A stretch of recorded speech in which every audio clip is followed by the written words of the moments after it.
Hello my dear busy friends, నేను మీ Anusha. Welcome to my channel AS world. ఈరోజు నేను మీకు చూపించబోయే రెసిపీ ఆలు మసాలా వడ. దీనిని మీరు కూడా ట్రై చేసి ఎలా ఉందో కింద కామెంట్ చేయండి. మరి ఇంకెందుకు లేటు, ఈ రెసిపీ ఎలా చేయాలో చూసేద్దామా? 1 కప్ మైదా తీసుకొని 1 టేబుల్ స్పూన్ రవ్వ, 1/2 టేబుల్ స్పూన్ సాల్ట్ వేసి బాగా కలపండి. తర్వాత 1 టేబుల్ స్పూన్ నెయ్యి వేసి ఈ మిశ్రమం అంతా ఉండలు లేకుండా బాగా కలుపుకోవాలి. తర్వాత కొద్దిగా నీరు పోసుకొని చపాతీ పిండి కంటే ఈ పిండిని కొంచెం సాఫ్ట్గా ఈ వీడియోలో చూపిన విధంగా కలిపి 15 నిమిషాలు పక్కన పెట్టుకోండి. ఈలోపు ఇప్పుడు మనం స్టఫింగ్ కోసం మసాలా తయారు చేసుకుందాం.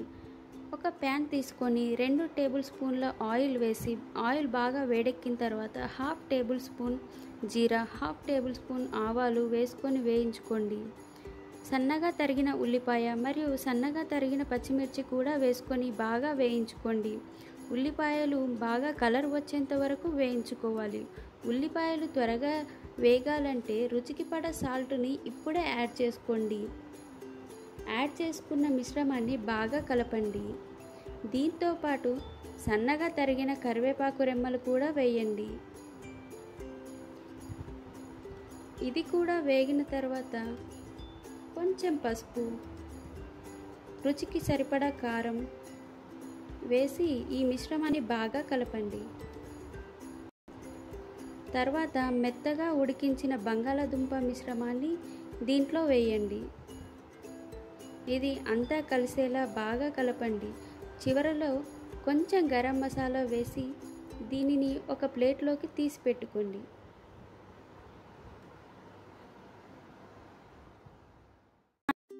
మనం ముందు నానబెట్టి ఉంచిన పిండి మిశ్రమాన్ని మరోసారి కలిపి వీడియోలో చూపిన విధంగా ఒక ముద్దను తీసుకుని దానిని చేతులతో ప్రెస్ చేస్తూ పెద్దదిగా చేయాలి. ప్లేట్కి కొంచెం నూనె రాసి దానిని వీడియోలో చూపిన విధంగా ప్రెస్ చేసుకోండి. నూనె రాసుకోకపోతే అంటుకుపోతుంది, గుర్తుపెట్టుకోండి. మనం తయారు చేసి పెట్టుకున్న ఆలు మిశ్రమాన్ని వీడియోలో చూపిన విధంగా స్టఫ్ చేసుకోండి.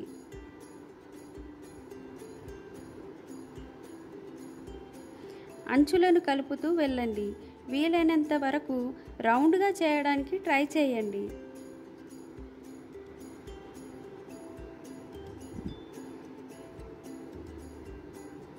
ఇదే విధంగా మిగతావన్నీ కూడా రెడీ చేసుకోండి.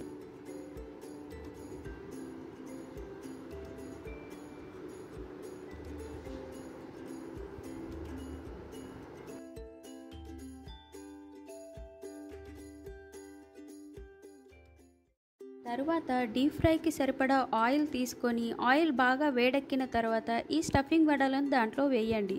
ఒక్క విషయం గుర్తుపెట్టుకోండి, మీడియం ఫ్లేమ్లో మాత్రమే వీటిని వేయించుకోవాలి. లేకపోతే బయట కలర్ వచ్చేసి లోపల అలాగే ఉండిపోతాయి, సరిగ్గా వేగవు. వీడియోలో చూపిస్తున్న విధంగా కలర్ వచ్చేంత వరకు వేయించుకోండి.